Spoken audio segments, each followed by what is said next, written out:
UPSC civil service exam last few ఇయర్స్గా aspirants పెరుగుతున్నారు, చాలామంది అప్లై చేస్తున్నారు. కానీ నెంబర్ ఆఫ్ సీట్స్ మాత్రం లిమిటెడ్గా ఉన్నాయి. సో కాంపిటీషన్ చాలా పెరుగుతుంది. సో ఈ ఎగ్జామ్ అబ్జర్వ్ చేస్తే కొంతమంది తక్కువ టైంలో క్రాక్ చేయగలుగుతున్నారు, కొంతమంది స్టూడెంట్స్కి టైం బాగా ఎక్కువ పడుతుంది. సో రీజన్స్ ఏంటి? వీళ్ళు కష్టపడట్లేదు అని చెప్పలేము. జనరల్గా ఎక్కువ ఏమనుకుంటూ ఉంటామంటే త్వరగా ర్యాంక్ కొట్టే వాళ్ళు బాగా తెలివైన వాళ్ళు బాగా కష్టపడుతున్నారు కాబట్టి ర్యాంక్ వస్తుంది అనుకుంటాం. బట్ అది కరెక్ట్ కాదు. త్వరగా ర్యాంక్ కొట్టే వాళ్ళు కొన్ని బేసిక్ విషయాల్ని ఎగ్జామ్ ప్రిపరేషన్లో ఫాలో అవుతున్నారు. సో అటువంటి బేసిక్ విషయాల్ని ఎవరు ఫాలో అయినా కూడా రీజనబుల్గా హార్డ్ వర్క్ చేసి అబోవ్ యావరేజ్ అకాడమిక్ బ్యాక్గ్రౌండ్ ఉన్నా, అంటే ఇందులో ఉద్దేశం ఏంటంటే 10th ఇంటర్ గ్రాడ్యుయేషన్లో మీకు అబోవ్ యావరేజ్ వచ్చినప్పటికీ కూడా మీరు బేసిక్ ప్లానింగ్ని, స్ట్రాటజీని, బేసిక్ అంశాలని ఫాలో అవుతూ యూపీఎస్సి సివిల్స్ ఎగ్జామ్కి ప్రిపరేషన్ కానీ చేస్తే ఖచ్చితంగా ఎవరైనా కూడా తక్కువ టైంలో ర్యాంక్ కొట్టచ్చు.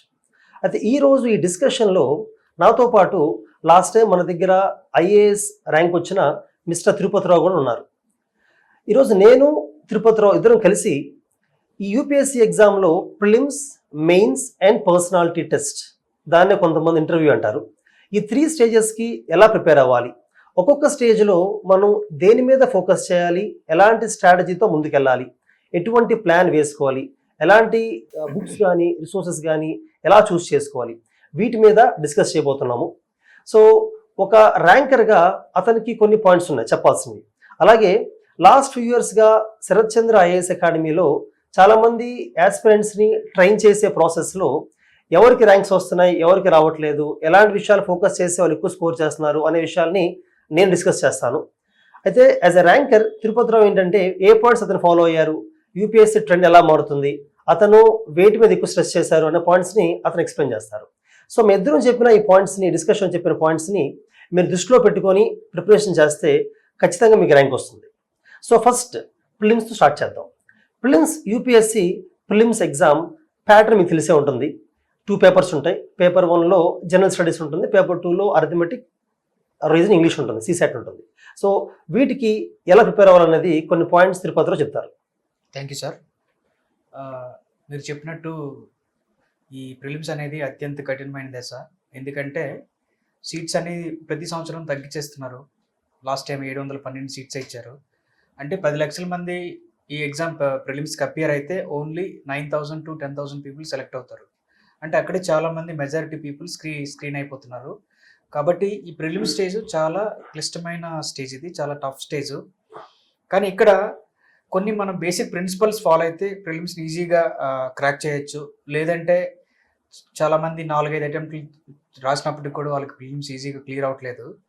సో ఆ బేసిక్ ప్రిన్సిపల్స్ ఏంటంటే మనం చూద్దాం. ఈ ప్రిలిమ్స్ అనేసరికి మనకి చాలా బుక్స్ చదవాలి, మార్కెట్లో చాలా కరెంట్ అఫైర్ మెటీరియల్ వస్తుంది, ఆ బుక్స్ వస్తున్నాయి, ఈ మెటీరియల్ వస్తుందని basic requirement of the test అర్థం చేసుకోకుండా అన్ని మెటీరియల్ చదవడం వల్ల కొంతమంది 4-5 అటెంప్ట్స్ అయినా కానీ ప్రిలిమ్స్ క్లియర్ చేయలేకపోతున్నారు. కానీ ఇప్పుడు నేను ట్రైనింగ్లో చూశాను కదా, చాలామంది ర్యాంకర్లతో మాట్లాడినప్పుడు నేను చూసింది ఏంటంటే కొంతమంది ఇంటెలిజెన్స్ కాకపోయినా కానీ, యావరేజ్ స్టూడెంట్ అయినా కానీ బేసిక్ ప్రిన్సిపల్స్ని అర్థం చేసుకొని కొంచెం స్మార్ట్ వర్క్ చేయడం వల్ల వాళ్ళు ఫస్ట్ అటెంప్ట్లోనే అన్ని స్టేజెస్ దాటి ర్యాంకు వచ్చిన వాళ్ళని చూసాను నేను. సో దాన్ని బట్టి ఇక్కడ ప్రిలిమ్స్కి ఏం చేయాలంటే మనం కొన్ని బేసిక్ బుక్స్ని మాత్రమే చదవాలి.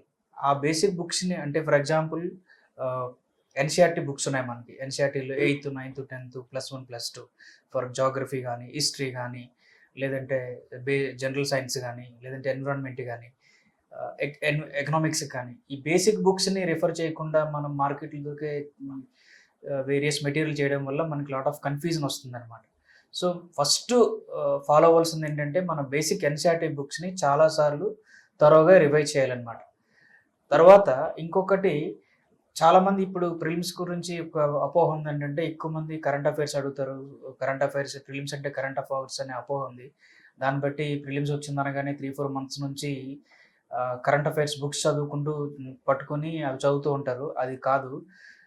ప్రిలిమ్స్లో 70 to 80 క్వశ్చన్స్ అనేది స్టాటిక్స్ నుంచి వస్తాయి. అంటే history, geography, polity, economy, environment and art and culture. నేను బిగ్ 5+1 అంటాను నేను ఈ ఫార్ములాని.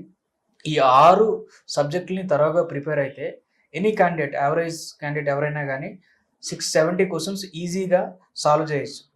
అంటే ఎందుకు 70 క్వశ్చన్స్ అని నేను స్టార్ట్ చేస్తున్నానంటే, లాస్ట్ 4-5 ఇయర్స్ కట్ ఆఫ్ చూస్తుంటే ప్రిలిమ్స్లో ఇట్ ఈస్ అరౌండ్ 98 to 100. అంటే మీరు 50 క్వశ్చన్స్ కరెక్ట్గా సాల్వ్ చేస్తే మీరు ప్రిలిమ్స్ దాటేస్తారు.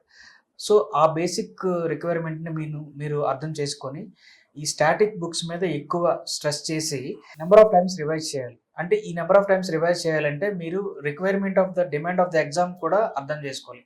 అంటే ఫర్ ఎగ్జాంపుల్ సిలబస్ని తరోగా మీ ఫింగర్ టిప్స్లో ఉంచుకోవాలి. సిలబస్ చూసుకోవాలి. లాస్ట్ 10 to 15 ఇయర్స్ ప్రీవియస్ క్వశ్చన్స్ని సాల్వ్ చేయాలన్నమాట. లాస్ట్ 10 to 15 ఇయర్స్ దాన్ని చూస్తుంటే ఏంటి ఆ క్వశ్చన్స్ మీరు సాల్వ్ చేయడం వల్ల యూపీఎస్సీ రిక్వైర్మెంట్ ఏంటి అనేది అర్థమవుతుంది. ఏ ఏరియాలో ఎక్కువ స్ట్రెస్ చేస్తున్నారు.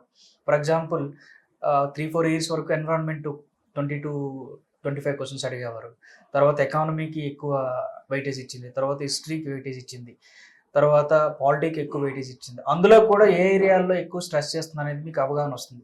2021 క్వశ్చన్ పేపర్ చూసుకుంటే around 10 to 15 questions are directly taken from previous year questions. So previous years క్వశ్చన్ని నెగ్లెక్ట్ చేయకుండా సిలబస్ని కూడా మీ ఫింగర్ టిప్స్లో ఉంచుకొని నెంబర్ ఆఫ్ టైమ్స్ తక్కువ బుక్స్ని ఎక్కువ సార్లు రివైజ్ చేయాలి. ఎన్సీఆర్టీస్ నెగ్లెక్ట్ చేయొద్దు. 2021 హిస్టరీలో ఎన్సీఆర్టీ మనకు అట్ట ఉంటుంది కదా, అట్ట మీద ఉండే బొమ్మల నుంచి 2-3 క్వశ్చన్స్ అడిగారు. జనరల్గా పీపుల్ నెగ్లెక్ట్ చేస్తుంటారు, అవి కూడా నెగ్లెక్ట్ చేయొద్దు. సో ఈ బేసిక్ బుక్స్ని తరోగా రివైజ్ చేయాలి. తర్వాత స్టాండర్డ్ బుక్స్ ఏవైతే ఉన్నాయో లైక్ పాలిటీకి లక్ష్మీకాంత్, ఎన్విరాన్మెంట్కి శంకరు, హిస్టరీకి basic NCERTs books plus Spectrum, తర్వాత art and culture for example we have good book call Nitin Singhania. ఇలా ఈ 5-6 బుక్స్ మాత్రమే ఎక్కువసార్లు రివైజ్ చేసి ప్రీవియస్ ఇయర్ క్వశ్చన్స్ సాల్వ్ చేసి డిమాండ్ ఆఫ్ ద యూపీఎస్సీ ఏంటో అర్థం చేసుకోవాలి. అంతేకాకుండా మనకి రైట్ మెంటర్షిప్ కూడా అవసరం అవుతుంది, రైట్ గైడెన్స్ కూడా అవసరం ఉంటుంది. ఫర్ ఎగ్జాంపుల్ లాస్ట్ ఇయర్ నేను 2029 ఇంటర్వ్యూ ఇచ్చాక తక్కువ టైంలో 2020 ప్రిలిమ్స్ క్లియర్ చేశానంటే శరత్ సార్ దగ్గర నాకు రైట్ గైడెన్స్ కూడా వచ్చింది, ఆ తక్కువ టైంలో ప్రిలిమ్స్ ఎలా క్లియర్ చేయాలనేది. సో ఆ గైడెన్స్ అండ్ మెంటర్షిప్ కూడా ఉండడం వల్ల ఫస్ట్ టైమే తక్కువ టైంలో స్మార్ట్ వర్క్ చేస్తే ప్రిలిమ్స్ ఈజీగా క్లియర్ అవుతుంది. సో యాక్చువల్గా తిరుపతిరావు ఆల్మోస్ట్ ప్రిలిమ్స్ ఎగ్జామ్లో కొత్తగా ప్రిపరేషన్ స్టార్ట్ చేసిన వాళ్ళైనా లేదా ఆల్రెడీ ప్రిపరేషన్ చేస్తున్న వాళ్ళైనా ఏ ఇష్యూస్ని ఎక్కువ ఫోకస్ చేసి ఎలా ప్లాన్ చేసుకుంటే ప్రిలిమ్స్ క్లియర్ చేయగలరో చెప్పారు. అయితే ఈవెన్ శరత్ చంద్ర ఐఏఎస్ అకాడమీలో కూడా every day, every week, every month రెగ్యులర్గా ప్రిలిమ్స్తో పాటు మెయిన్స్ ఎగ్జామ్స్ పెడుతూ ఉంటాము. అయితే ఈ ఎగ్జామ్స్ని కొంతమంది స్టూడెంట్స్ ఎక్కువగా రాయరు. అంటే వాళ్ళు బాగా కష్టపడతారు, బుక్స్ బాగా చదువుతారు, కానీ డైలీ ఒక ½ an hour కానీ వీక్లీ ఒక 2 hours ఎగ్జామ్ రాయడానికి ఇష్టపడరు. కానీ ఎగ్జామ్స్ అనేవి ఎందుకు ఇంపార్టెంట్ అంటే ఎగ్జామ్స్ వల్ల మనకి 3 things బాగా తెలుస్తాయి. ప్రిపరేషన్ మొత్తం చేసిన తర్వాత ఎగ్జామ్స్ రాయడం వల్ల పెద్ద యూజ్ ఉండదు. ప్రిపరేషన్ చేస్తున్న టైంలోనే ఎగ్జామ్స్ రాస్తూ ఉంటే ఏమవుతుందంటే ఒక క్వశ్చన్కి ఆన్సర్ చేయాలంటే ఇన్ఫర్మేషన్ ఏ విధంగా అర్థం చేసుకోవాలి, ఎటువంటి లైన్స్ నుంచి క్వశ్చన్స్ ఎక్కువ ఇస్తారు అని అవగాహన పెరుగుతూ ఉండడం వలన మీరు ఆ నెక్స్ట్ డే నుంచి చదివే బుక్స్లో దేన్ని అండర్లైన్ చేసుకోవాలి, దేన్ని వదిలేయాలి, దేని ఎక్కువ స్ట్రెస్ చేయాలి అనే ఐడియా వస్తుంది. అది ఫస్ట్ థింగ్. సెకండ్ థింగ్ ఏంటంటే ఈ ఎగ్జామ్లో సబ్జెక్ట్స్ చాలా ఉన్నాయి. History, Geography, economy, polity, environment, science, technology, inter relations, చాలా సబ్జెక్ట్స్ ఉంటాయి.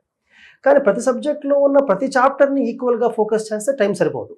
కొన్ని ఏరియాస్ని ఎక్కువగా ఫోకస్ చేయాలి, కొన్ని తక్కువగా ఫోకస్ చేయాలి. Proportional focus. దీన్ని చేయాలంటే ఎగ్జామ్స్లో ఎక్కువ శాతం దేని నుంచి వస్తుంది, దేనిలో కాన్సెప్చువల్ డెప్త్ ఎక్కువ ఉండకుండా తెలుసుకోవాలి. సో దానికోసం కూడా ఎగ్జామ్స్ రాస్తూ ఉండాలి. అది సెకండ్ థింగ్.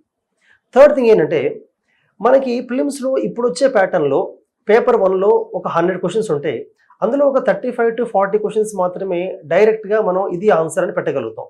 రిమైనింగ్ 65 క్వశ్చన్స్ మాత్రం ఎగ్జాక్ట్ ఇది ఆన్సర్ అని చెప్పలేము. కానీ ఆన్సర్కి ఎర్రై అవ్వాలి. ఇచ్చిన 4 ఆప్షన్స్లో ఇది ఆన్సర్ అయి ఉండొచ్చు అని ఎర్రై అవ్వాలి. అలా ఎర్రై అవ్వాలి అంటే మనకి కామన్ సెన్స్తో పాటు సబ్జెక్ట్ నాలెడ్జ్తో పాటు ఏది తప్పై ఉంటుందని గెస్ చేసి దాన్ని ఎలిమినేట్ చేయాలి. ఈ స్కిల్ రావాలంటే ఎక్కువ ఎగ్జామ్స్ రాస్తూ ఉండాలి. ఎగ్జామ్స్ ఎక్కువ రాసే కొద్దీ స్కిల్ వస్తూ ఉంటుంది. కాబట్టి నెగ్లెక్ట్ చేయకుండా మీరు ప్రిపేర్ అవుతున్న ప్రతి టాపిక్ మీద ఎగ్జామ్స్ రాస్తూ ఉండాలి. దాన్నే మేము కూడా ఎక్కువ ఫోకస్ చేస్తూ ఉంటాం. అయితే ఇందులో మళ్ళీ ఎంత టైం మనం ప్రిపేర్ అయితే ఫిల్మ్స్ క్రాక్ చేయొచ్చు అని ఉంటుంది. చూడండి, ఇప్పుడు for example Sharath Chandra IAS అకాడమీలో గ్రాడ్యుయేషన్ అయిపోయిన తర్వాత సివిల్స్ కోచింగ్ తీసుకొని ఉంటారు, లేదా ఇంటర్మీడియట్ అయిపోయిన తర్వాత డిగ్రీతో పాటు ఐఏఎస్ అని చెప్పి ఒక 3-4 ఇయర్స్ కోచింగ్ తీసుకొని ఉంటారు. కొంత 10th తర్వాత కూడా జాయిన్ అయ్యి కోచింగ్ తీసుకొని ఉంటారు. బట్ యాక్చువల్గా టైం ఫ్రేమ్ అనే దానికన్నా కూడా ప్రిపేర్ అవుతున్న ఆ టైంలో 2 ఇయర్స్ అవ్వచ్చు, 3 అవ్వచ్చు, 1 ఇయర్స్ అవ్వచ్చు, ఆ లిమిటెడ్ టైంలో ఎటువంటి సోర్సెస్ చదివి ఎలాంటి స్ట్రాటజీ ఫాలో అయితే ర్యాంక్ వస్తుందో కరెక్ట్గా ఫాలో అవ్వగలిగితే ఎవరైనా ర్యాంక్ కొట్టగలుగుతారు. ఇలా ఉంటుంది.